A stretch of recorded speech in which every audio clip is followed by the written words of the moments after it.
이제 30번부터 문제 한번 풀어보도록 할게요. 일단 30번 문제. 여기 이제 핵심으로 보시면 프랑스 신자가 처형당한 사건을 볼 수가 있죠. 즉, 뭐 천주교 신자 처형은 박해라는 포인트로 알 수가 있는데 여기 지금 상황을 보면은 모습을 그러면 개항기 때는 하나만 기억하시면 되죠. 흥선대원군 시절에 병인 박해.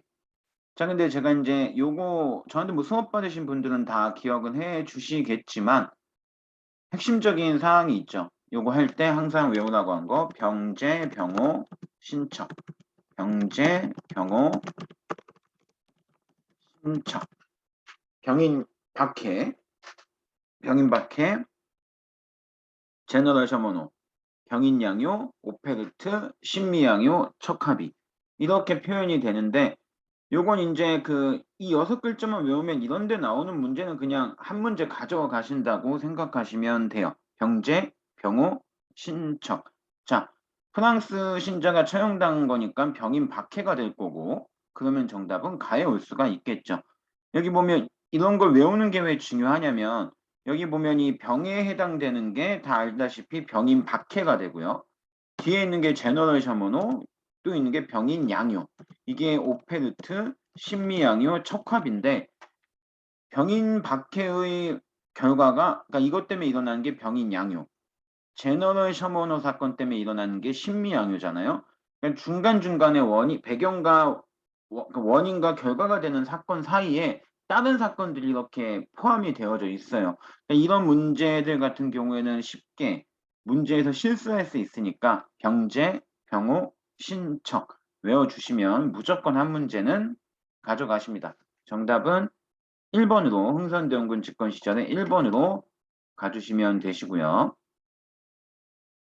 정답은 1번입니다. 예. 체크하시고 넘어갈게요. 자, 이제 31번 문제 넘어가도록 할게요. 이 내용은 이제 2층 일수조에서 강화도 조약이 조일수호 조규가 되죠. 내용을 봐도 알 수 있듯이 뭐 일본의 조선은 자주국이며 일본국과 평등한 권리를 가진다. 뭐 요거 청나라가 개입하는 걸 막기 위한 일본의 수작이었다고 보시면 되고 7관에 일본국 항해자가 자유롭게 측량하도록 이거는 해안 측량권 뭐 7관의 불평등 조약이라고 하는 그런 것 중에 하나가 되죠. 네. 일단 요거 이제 강화도 조약으로 생각해 주시면 되고 강화도 조약과 관련된 거 정답은 5번이죠. 부산, 원산, 인천이 개항되는 그런 개항을 했던 게 강화도 조약의 핵심이 되죠. 자, 여기 보면 이제 최애국 대우를 최초로 규정한 거는 조미수호 통상조약. 그다음에 통감부가 설치한 거는 2차 한일 협약이라고도 하는 을사조약에 해당이 되고요.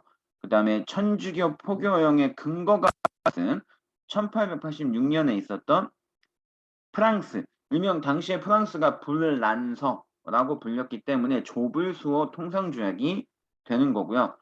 일본 경비병의 공사관 주둔을 명시한 거는 이모군란 직후에 맺어졌던 재물포조약에 대한 내용입니다. 정답은 5번으로 체크하시면 되시고요. 자, 그리고 다음 문제 한번 보도록 할게요. 자, 12번 문제. 자, 여기 보면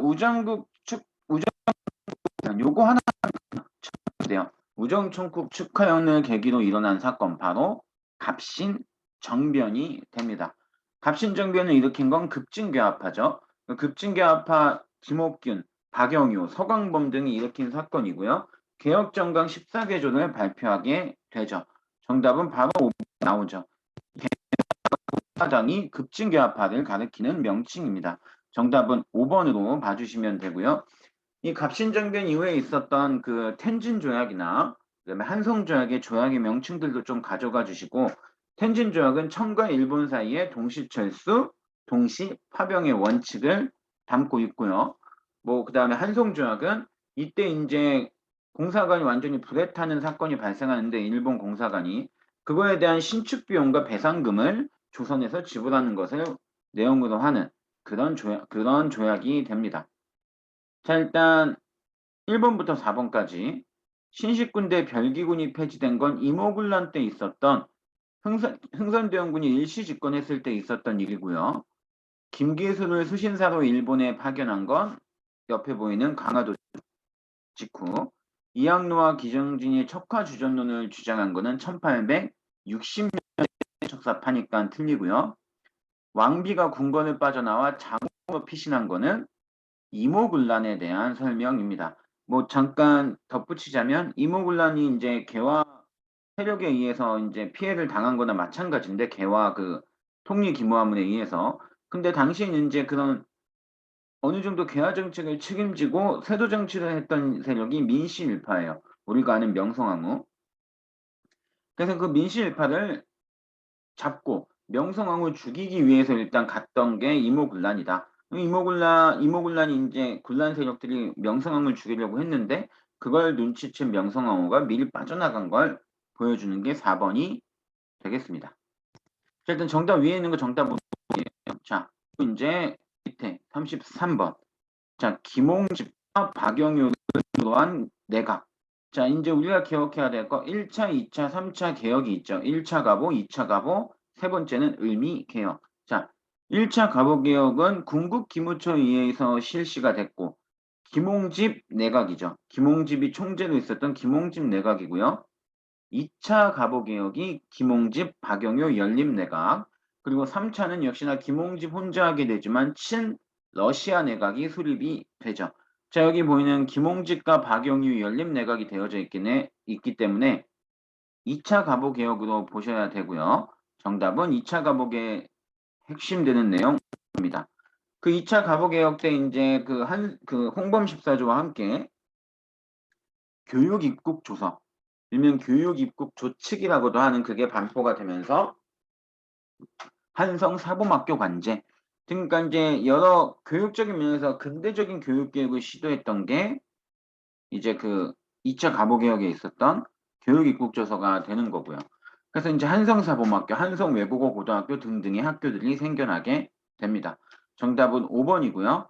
나머지를 한번 보면 원수부는 경무개혁, 기기처는 1881년도에 청해 갔던 영선사가 신식 무기 제조 기술을 배워와서 복귀 후 우리나라에 설치했던 그런 무기 만드는 공장이다 라고 보시면 되고요. 공사 노비과 신분제 폐지는 1차 가보, 태양역의 공식 채택은 3차 을미개혁에 해당이 됩니다. 체크하고 넘어가죠. 그리고 34번. 자, 여기 보면은 오기오라는 분이 나오죠. 그와 함께 할 분은 나철이에요. 그분이 이제 대종교 나오고 인물인데 그 나철 오기오 이 두 분이 욕을 조직한 암살단이라고 우리에게 조금 더 익숙한 이름으로 다가올 수는 있는데 오적 암살단 즉 자신애를 조직했던 게 나철이 됩니다. 정답 1번이 되겠고요. 자, 나머지를 한번 보면 명동성당에서 이한용 습격한 건 이재명 의사, 하얼빈에서 이토 히로부미를 사살한 게 가 되고요. 타이완에서 일본 육군대장을 저격한 건 요거 이제 타이완에서 일본 육군대장을 저격했다라는 포인트로 봐서는 그 한인애국단 소속의 사람들을 얘기하는 게 아닌가 싶어요. 정확히 저도 인물은 잘 기억이 나진 않는데 한인애국단 소속의 사건이라고 정리해 주시면 될 것 같고요. 그 다음에 5번 동양척식 주식회사에 폭탄을 투척한 건 의열단의 나석주 의사가 되겠습니다. 정리해 주시고요. 자, 35번 문제로 넘어가 볼게요. 자,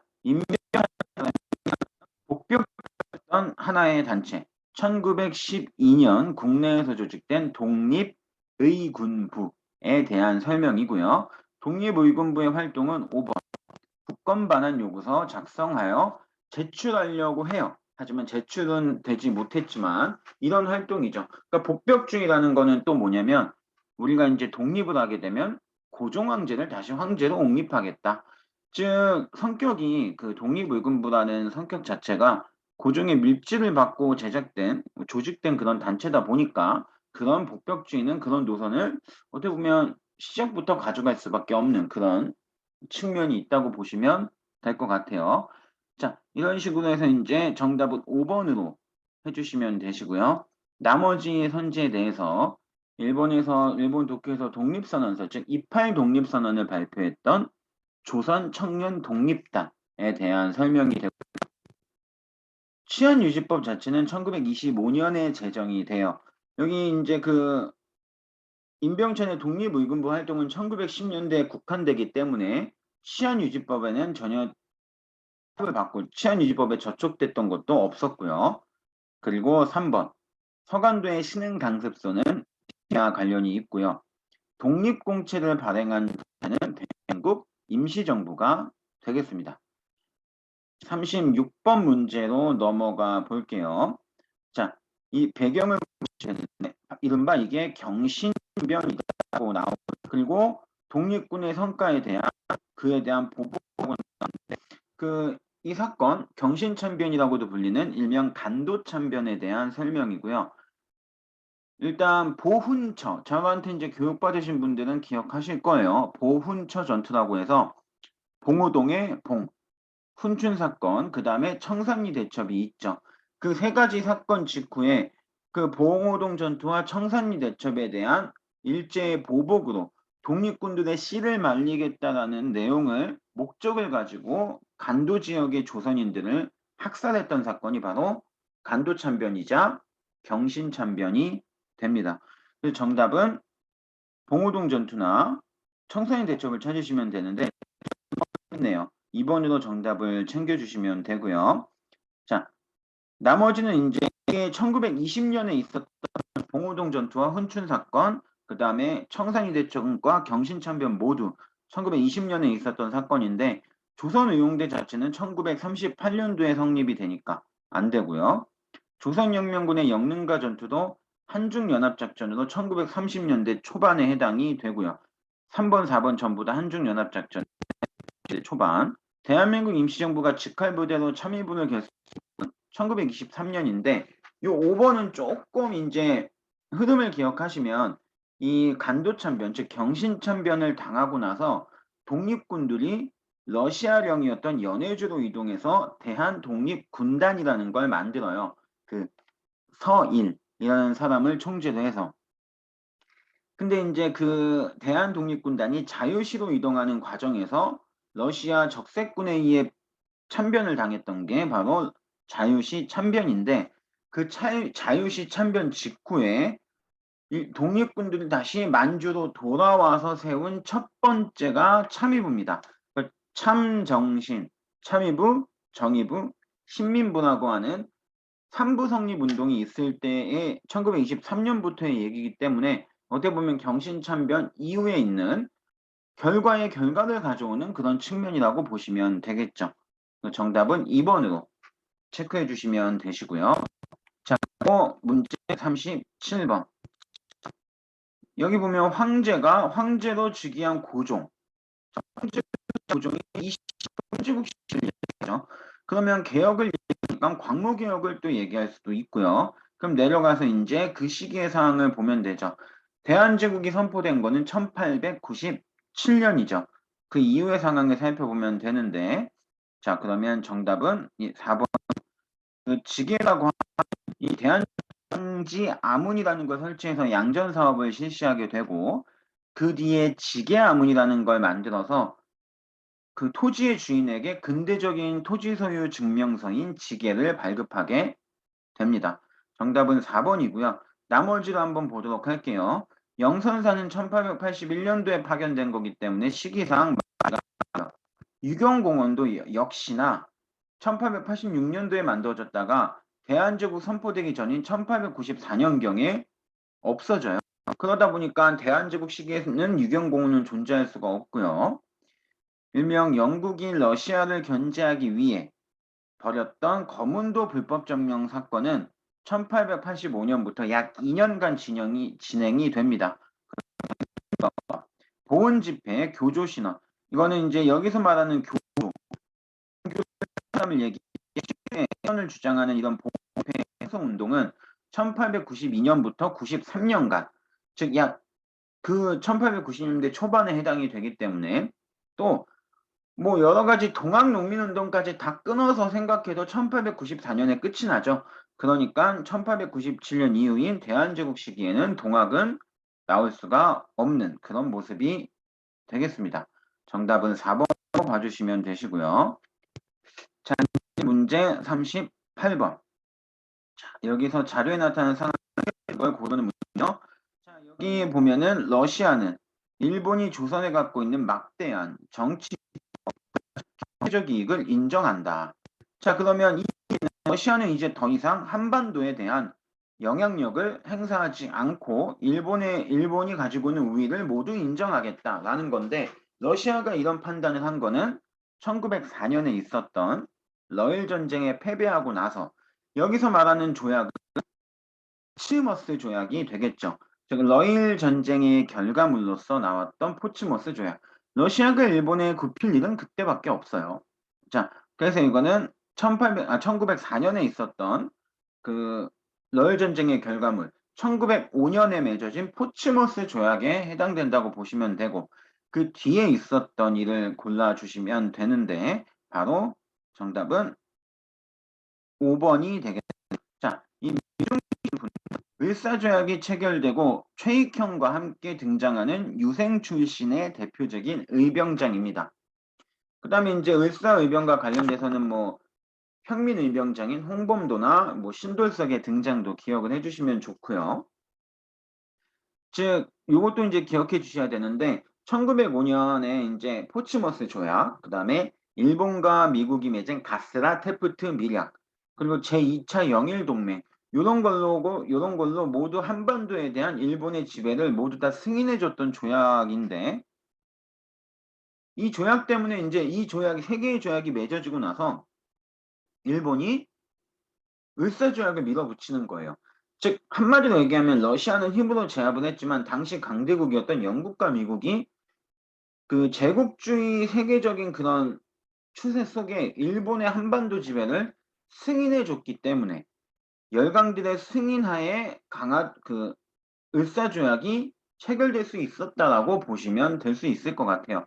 그래서 일단 그 흐름으로 쭉 가주시면 되시고 나머지를 한번 보도록 할게요. 제종고문 메가타는 1904년 1차 한일협약에 대한 설명이고요. 우리가 아는 일산의약, 일사조약 2차 한일협약에 해당이 됩니다. 자, 그리고 고종일 러시아 공사관으로 건 1896년에 해당이 되죠. 지금 모든 상황이 지금 이 5년의 상황입니다. 그리고 베델과 양기탕이 대한매일신분을 창간한 건 1904년경에 해당이 되고요. 관민공동회가 개최되어 헌의 6조를 결의한 거는 관민공동회 하면 떠오르는 단체가 있죠. 독립협회. 자, 그러면 이 독립협회는 1896년부터 약 2년간인 1898년까지만 활동했기 때문에 이 시기에 당연히 어울리지 않겠죠. 정답은 5번으로 가주시면 됩니다. 자, 이제 30문제를 한번 보도록 할게요. 자, 이곳은 동학에서 시작된 종교인 가. 여기서 이제 흐름을 잡으실 수가 있는데, 동학의 3대 교주였던 손병희가 동학을 이름을 바꿔버려요. 천도교로. 그게 한 1903년경이 되는데, 그 천도교로 이름을 바꾸고 난 뒤에 천도교가 이제 기관지인 개벽, 신여성 등 또 그 신문이었던 만세보 등도 발간하고 또 이제 천도교 소속이었던 방정환 선생이 1910년, 20년대에 그 어린이 운동이라고 하죠. 일명 소년 운동이라고 하는 어린이 운동을 시작하기도 하는 그런 게 있죠. 즉 가에 들어갈 거는 천도교가 되고요. 아까 방금 얘기한 대로 만세보가 나왔네요. 정답은 1. 만세보를 외우는 포인트는 간단해요. 우리가 만세를 할 때 손방향이 어떻게 되죠? 하늘로 뻗죠. 하늘이 이제 가리키는 한자는 하늘천. 만세하면 하늘 쪽으로 손을 뻗는다. 그래서 만세보는 천도교의 기간신문이다. 라고 기억해 주시면 될 것 같고요. 자, 2번 중강단을 조직하여 무장투쟁을 전개한 거는 대종이 되고요. 그 다음에 배작당을 세워 신앙문복임에 기억한 건 신무, 그리고 박중빈을 중심으로 새생활 운동을 추진한 거는 원무. 자, 그리고 일제 통제에 맞서 사찰령 폐지 운동을 주도한 거는 불교가 되겠죠. 자, 이 정도로 캐치해 주시면 되시고요. 자, 4번의 보도고요. 자, 인물 네, 여기 보면은 이제 힌트가 당연히 나오겠죠. 어떻게 보면 미국, 중국, 멕시코 하셨던 것 같고 위에 뒤에 보면 앞에 대한민국의 조직하는데 주도적인 역할을 했고 동호회 사건 복구를 치룬 뒤 사망하셨던 분 바로 도산 안창호 선생이 됩니다. 그래서 이제 도산 안창호 선생에 대한 내용을 보면 정답은 5번이 되죠. 그리고 이제 요거는 그 뒤에 얘기긴 하지만 그 안창호 선생은 또한 임시정부가 처음 만들어질 때는 노동국 총판이라고 이라는 직책도 역임을 하시게 돼요. 이제 나중에 내무총장 겸 국무총리 대리도 하셨던 분이고.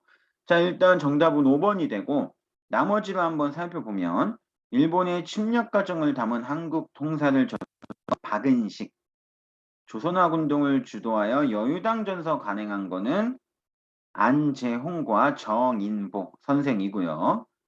백산상해를 설립한 거는 1910년인데 백산이라는 호를 가졌던 어떤 분이 계세요. 그러니까 그분이 만든 거고 나중에 이게 이제 그 임시정부의 연통제와 교통국으로 굉장히 크게 활약을 했던 그런 거기도 하죠.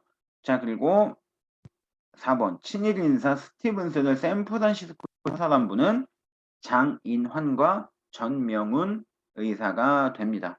자, 이 정도로 이제 40번 문제까지 한번 정리해 주시면 될 것 같고요. 그리고 이제 다음 41번 문제도 다음 영상으로 바로 봐주시면 될 것 같습니다. 감사합니다.